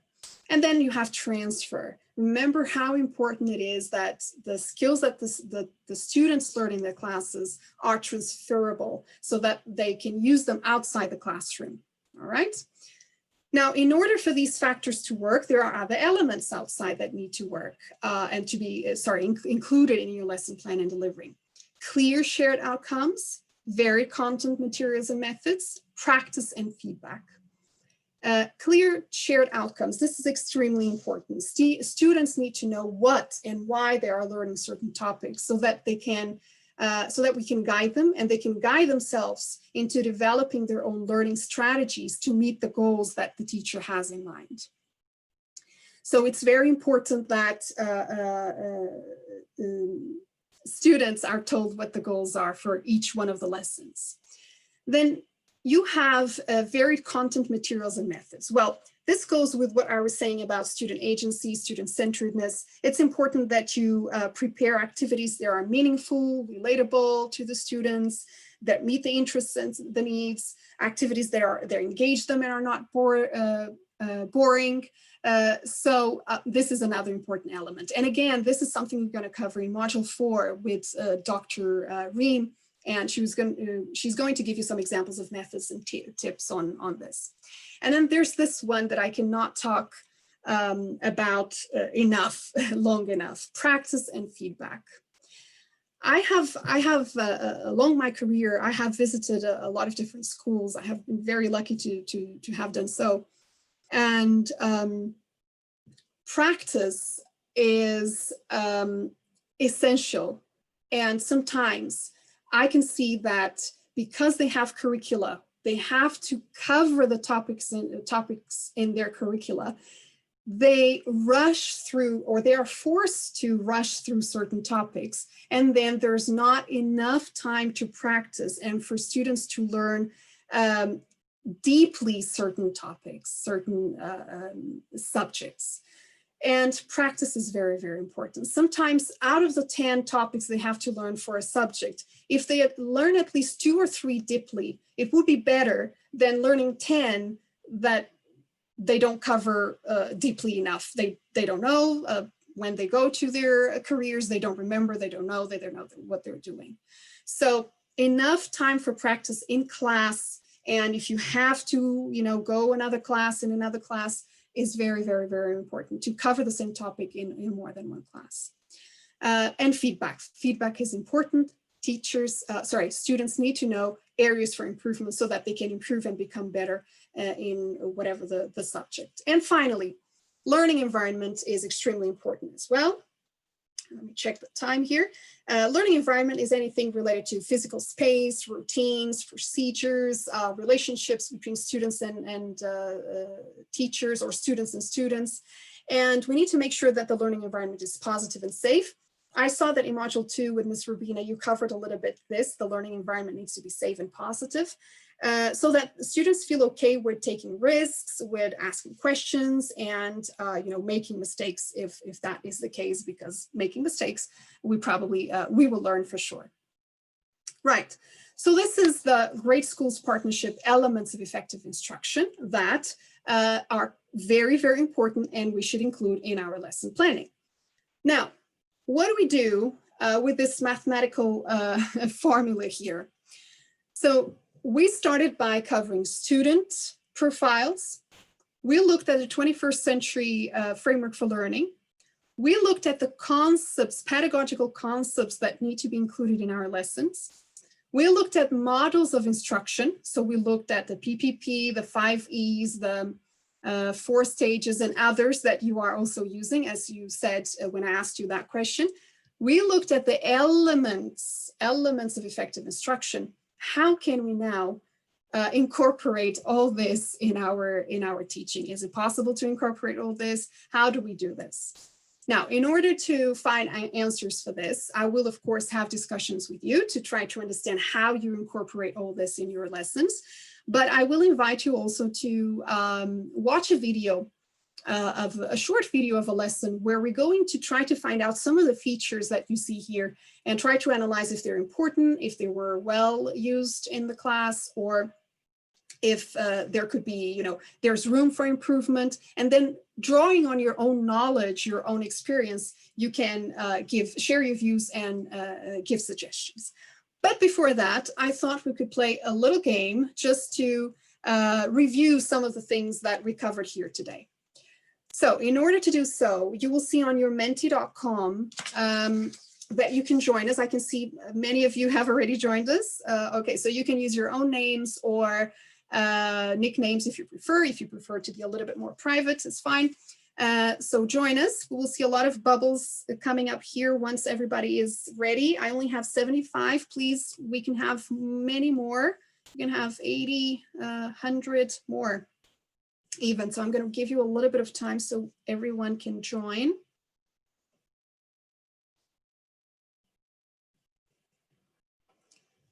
Okay, some more time, more people joining us, and more. And more. Okay, I'll give you some more time. There's 100, 101. Okay. I'll give you some more time to give an opportunity to everyone, for everyone to join us.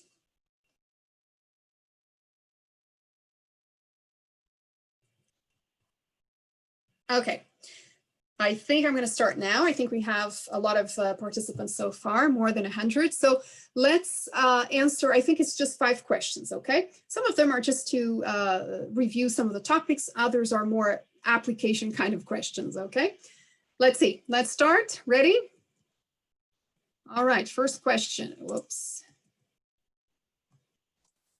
Okay. First question is, which is not a 21st century skill for students? Which is not?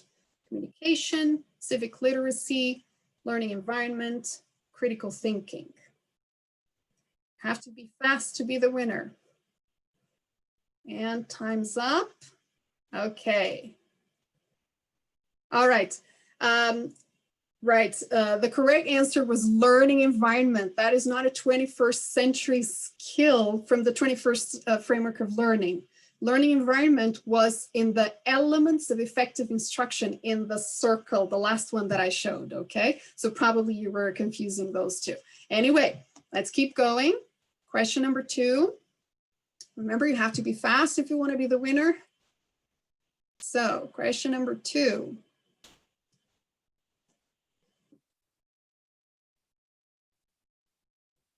Why is it not 22? Okay. Question number 2. Which is not a feature of current student profiles. So the pedagogical, the student profiles in red, remember? Technology savvy, interdisciplinary, worldwide connections. Time's up. The correct answer is interdisciplinary, sorry. So interdisciplinarity is not a feature of current students. Well done if you got it right there. Very good. 3 more questions. Question 3 coming up. Future readiness is a concept that needs to be taken into account while planning a lesson. Is it or not? Might not be in all lessons, right? Okay. And time's up. Let's see. Yes, it's true. That is a concept that needs to be taken into consideration. Now, a little bit of an application question now.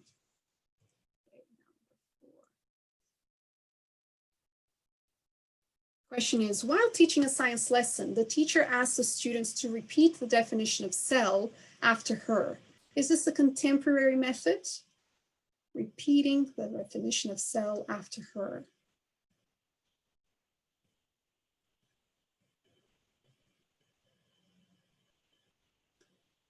The answer is no. Yeah, because remember what we talked about and said that we need to incorporate active learning in our lessons. And it's not just about sitting, listening, memorizing the definition and just repeating the definition as the teacher said and write the definition in the test. That's not what we should be doing. We should activate critical thinking, active learning, reasoning, arguing, and so on. All right, so this was a no. Final question, and then we'll see who the winner is. Question 5.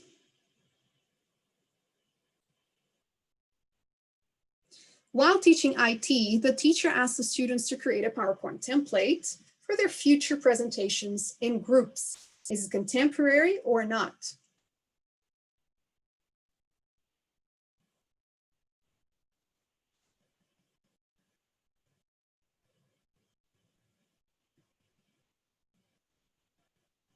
Yes, it is. Well, some of you might have thought, okay, the other one wasn't, maybe this one isn't. That sometimes my students tell me that, oh, if the other one wasn't, this one is. Okay, definitely. Okay, so you're using, it's interdisciplinarity because you're using IT to produce PPT templates that you're going to use in any presentation, and you're using collaboration in groups. So this is a contemporary approach. Good, so let's see who the winner is. And the winner is...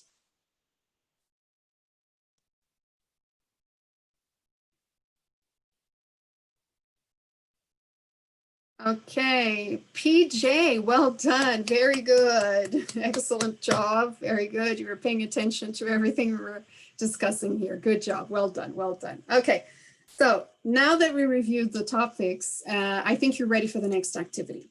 What would I like you to do? I'd like to invite you to watch a video with me. It's a very short one. Perhaps it will take like 6-7 minutes. And while you are watching the video, I would like you to take notes on the questions that I have here. So I want you to take notes on answers for the questions you see in front of you. The video we're about to watch, it is about 11 minutes, but I think I'm only going to show you 9. And I want you to answer the first question that says, what 21st century skill do you think the teacher is focusing on? So from the 21st century framework for learning, okay, the semicircle, remember those skills and try to identify some in this lesson. What current student profile instruction strategies or models are present? What I mean by this is the pedagogical concepts, okay, the colorful ones, future readiness, interdisciplinarity, is it present or not? Which of the 6 elements of contemporary effective instruction could you identify? So this is about the circle, the gray circle and the blue and gray circle. And then based on your own experiences, on your own knowledge, I would like you to tell me what did you like the most and what would you improve in this lesson? Are there areas, is there room for improvement in this lesson? I want you to see, to watch this lesson. I don't want you to think that I chose it because it's a very good or very bad. It's just a lesson, okay? It's a lesson, and from there, we're gonna work on understanding what kind of features are there. Because this will perhaps give us an answer to the formula that I was telling you. How do we combine all of this in one lesson? And sometimes we are already doing this in our classes every day and we don't even notice, okay? So let's watch the video together. You are going to take notes, please. Wait, let me go back to the slide before. So if you want to use your phone to take a picture of this slide so that you can see the questions while you are watching the video, perhaps that helps. And then we are going to watch the video. While we are watching the video, you are going to take some notes, okay? And it's possible that I'm not going to cover the video, you know, the answers to the questions in the video in this lesson, sorry, not lesson, in this session, but we will discuss it in the next session. I would like you to watch the video now to discuss in the next session, okay? Let's watch it together then. Next one. And let's start.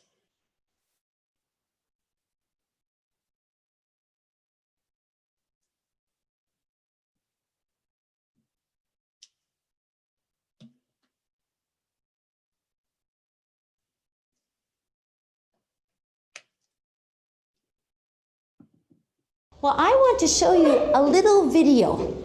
And we're going to watch this video 2 times. First time, just watch. The second time, we'll write some notes, okay? So first time, pencils down, let's watch. Can you see? It's okay? Okay, let's watch. This says, how do numbers help us? Can you read with me?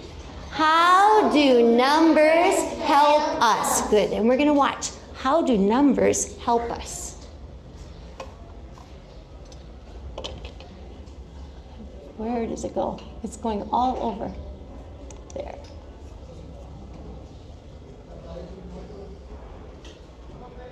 Oh, I see numbers here.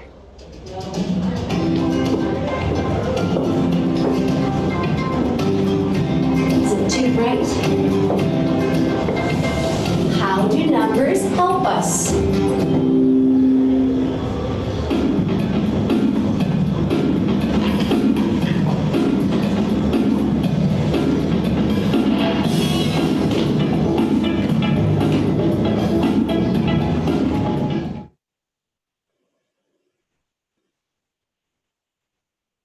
I think you had some good ideas, right?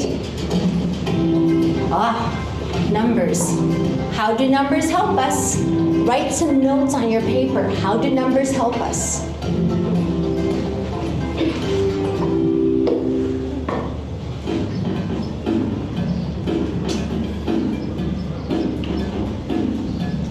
How do these numbers help us?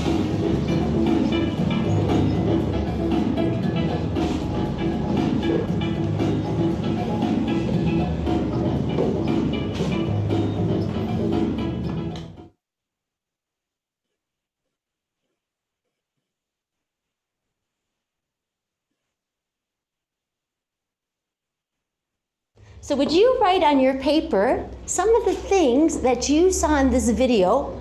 How do numbers help us? How do numbers help us? Please write down some of the things you saw about how do numbers help us. Okay, I want to talk about what we saw, but I want to talk with a new friend. Can you two talk together? Monty? Good. And Diego, can you and Carol talk? What did you see? How numbers help us?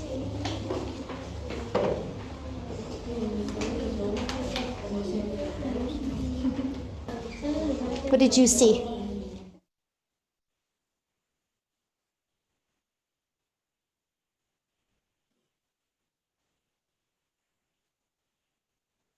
So, let's talk about a picture I have in my book. Can you see my picture? Okay, so you saw this picture in the video, didn't you? You saw this picture. And in the picture we were talking about how do numbers help us? Now look closely at this picture. Tell me about some of the numbers you see in this picture.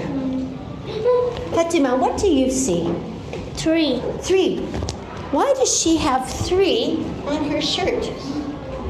The girl. The girl has 3.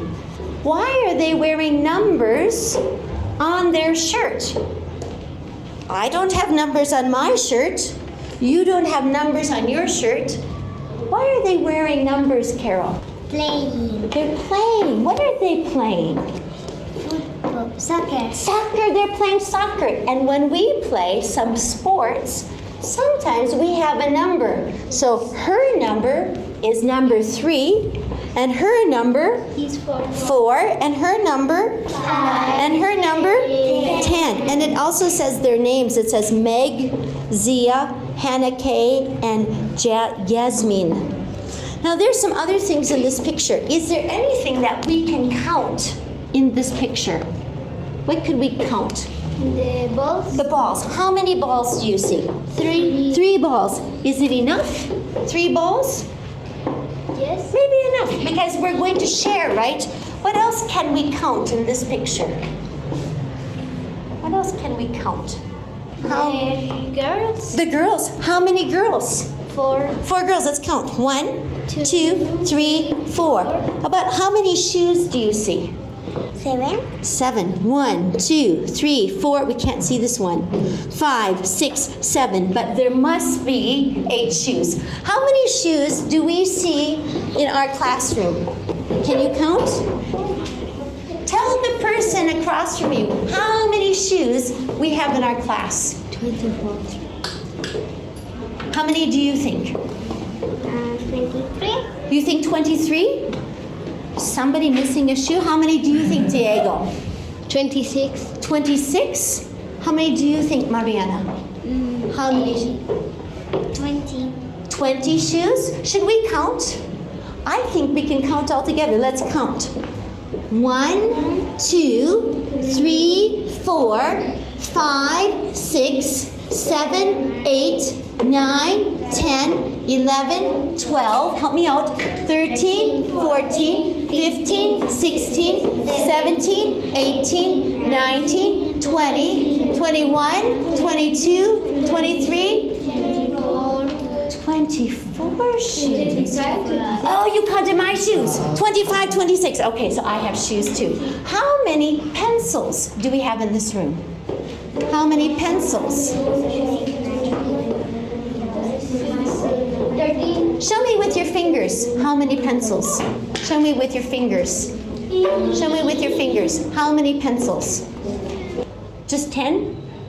10 pencils? Plus 3. 10 plus 3. Are there 13? How many do you think, Andrea? 10 plus 2. 10 plus 2. Let's see. Everybody hold up your pencils. Let's count. Let's count. Ready? Hold up your pencils.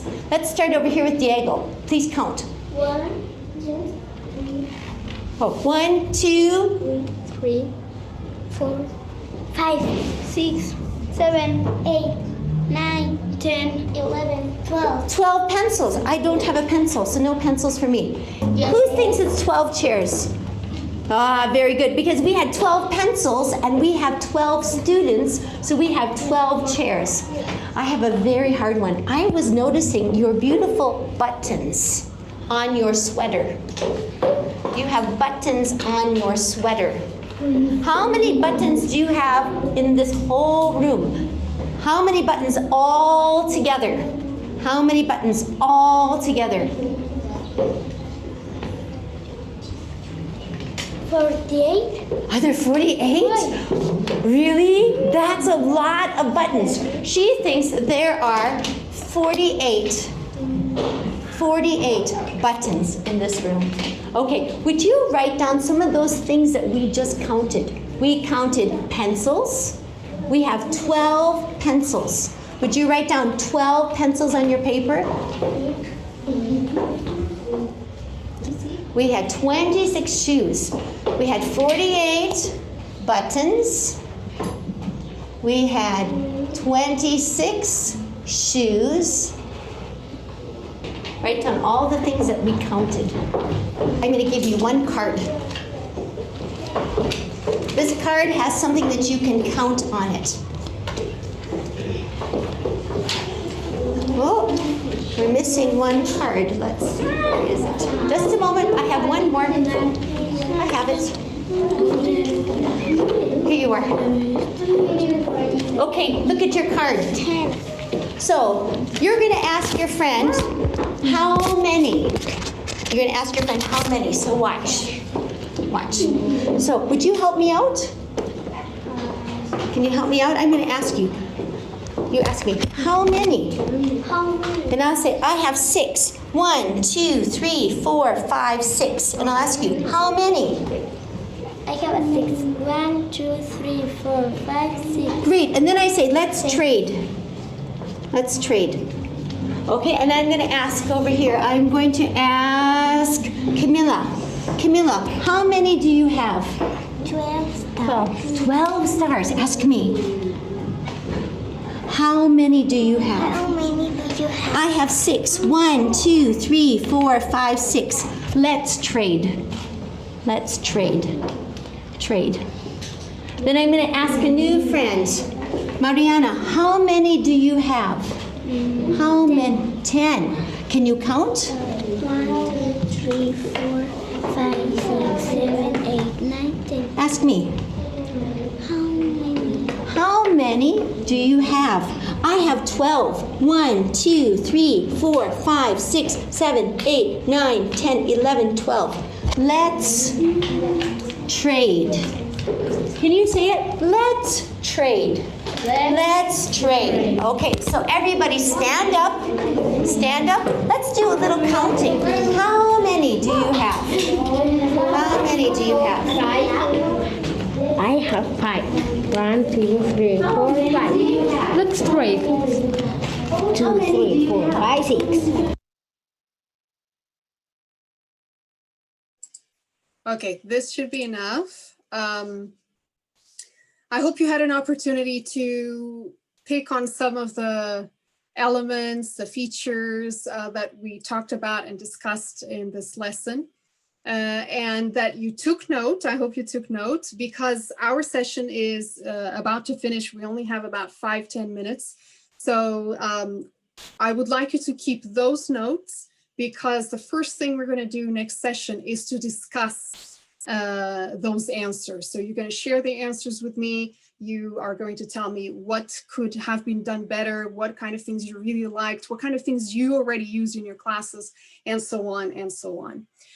For now, I'm now going to have to skip a couple of slides here so that, okay, so I'm going to go to 54, I believe. And I want to talk to you about a couple of things, okay, to close our session.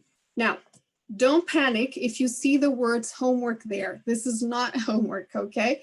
This is optional. This is optional. You don't have to do it. It's just that I'm sharing with you 2 videos that are related to other subjects, math, another one again related to English, so that you can do the same analysis if you want, you know, perhaps some self-directed learning there, so you can do it by yourselves and learn a little bit more.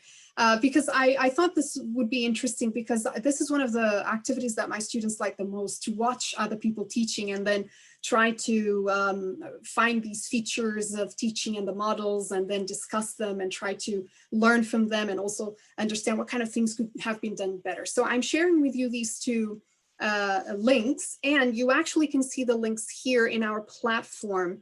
So if you already, I'm sure that most of you already have access to our learning platform. So this is my module, and all the videos are available here, okay? I made them available today, so half an hour ago they became available. So they're there for you to watch if you want, okay? Again, it's optional. You don't have to do it. It's just for extra practice if you would like to watch other lessons and practice a little bit on what we discussed in this lesson, all right?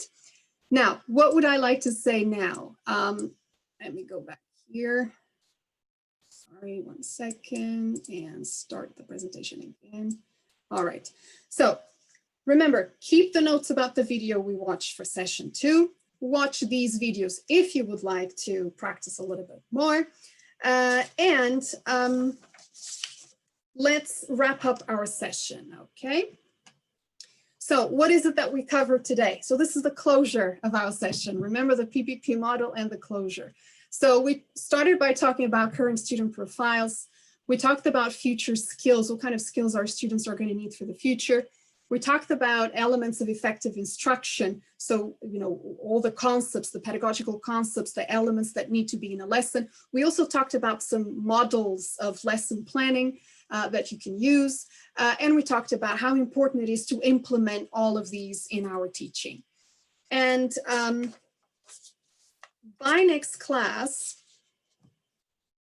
sorry, I keep saying class, I'm sorry, next session, teacher talk all the time. So next session, we are going to, as I told you, it's going to be a much more practical lesson, session, where we're going to, you're going to share your answers to that video. As I said, we're going to do a critical analysis of a lesson plan produced by one of our students here in Abu Dhabi University, a future teacher, and reflect on our own teaching, and then we'll have the closing remarks. So it won't last the 2 hours. I'm sure it's going to be between 1 hour, 1 hour and 30 minutes, depending on how participative you're going to be, how much you would like to discuss, how many questions you would like to to have and have answered. So it will depend a little bit on you. All right. So I think we still have a couple of minutes for addressing the questions. Sorry, I just wanted to go back here. Okay, question and answers. I'm going to check if there's some questions here that I should address. Let me see if there's more. So this one was the one I saved for later because of curriculum. I think I answered this one. For differentiation, is it better to have heterogeneous or homogeneous groups? The way I teach it when I prepare my future teachers is heterogeneous groups. I believe that they can help each other. So the higher achievers might be able to support the lower achievers.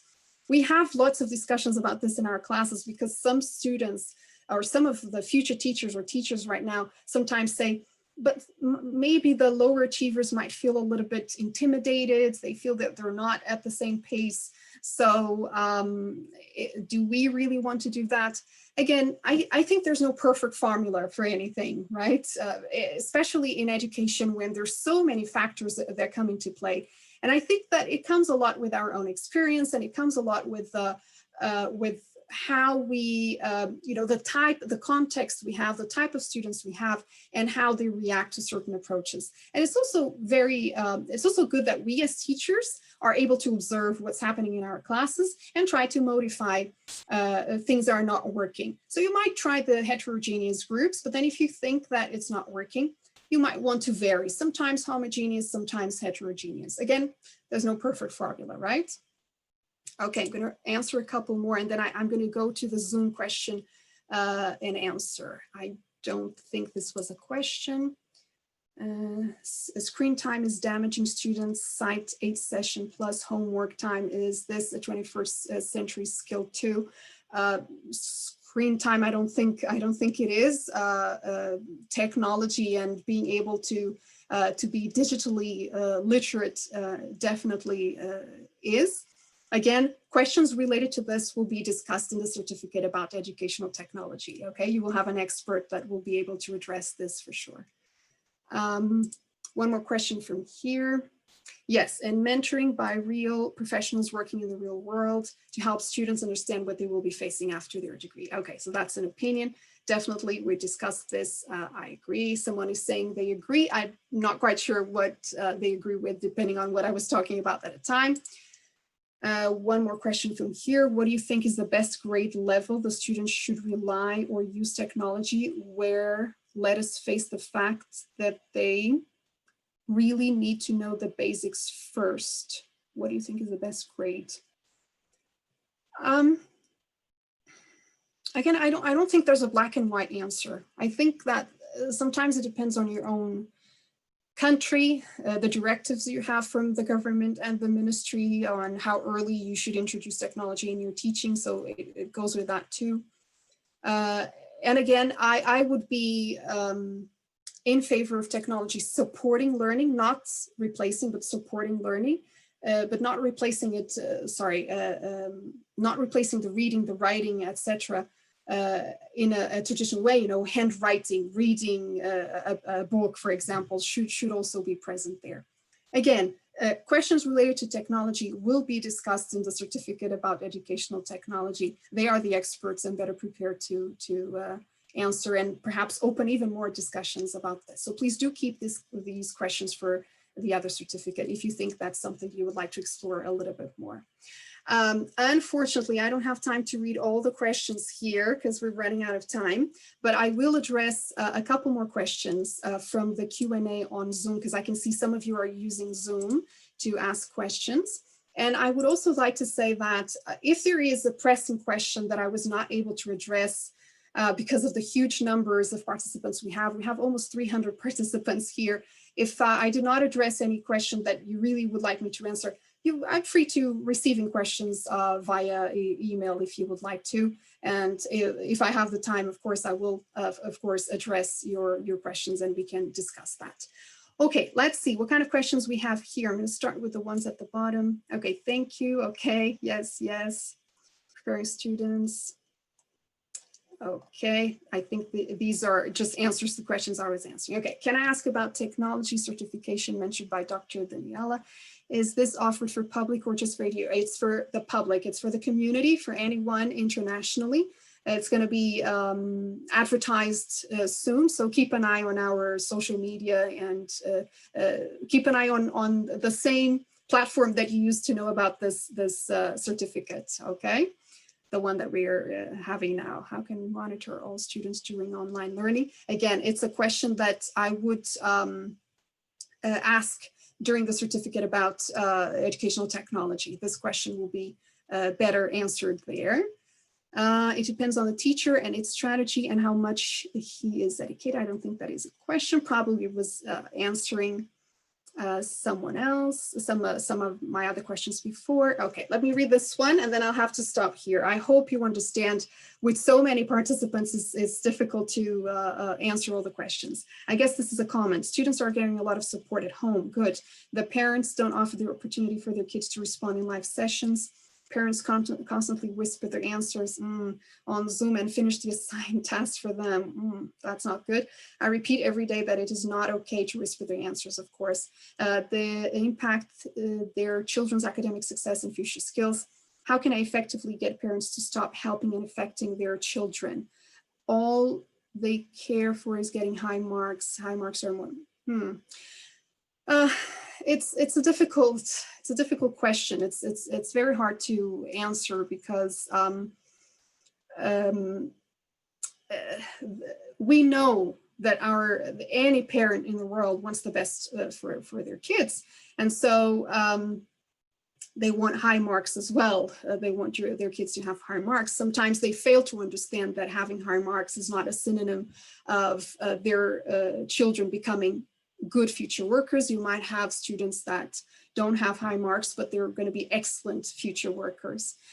I think it's a question of opening a real dialogue with the teachers, and perhaps something that can be done at the level of the school. You know, the school leaders can invite their parents for a discussion about online learning and how there's a role for the parents to play as well in online learning when they're trying to support their kids, and what level of support is acceptable or not. Again, I think it's all about discussion, open discussions about things, and listening to their parents to the parents as well, and the parents' concerns as well. Okay, so everyone, I think I'll have to stop here because I don't want to go over time. I know you have your other tasks and commitments. So I will just like to finish by saying that I'm very grateful for all the contributions of today, and I look forward to the session of tomorrow. Thank you so much for your participation, for your sharing. Please do come ready to share much, much more in session 2. Some of you were quite shy today and did not feel at ease to participate, but please, we're all in this together, and please do feel comfortable sharing in session 2, which will be a session that will depend a lot on your participation because it's going to be very, very practical. Okay, thank you so much, everyone. See you tomorrow for our next session. Bye-bye.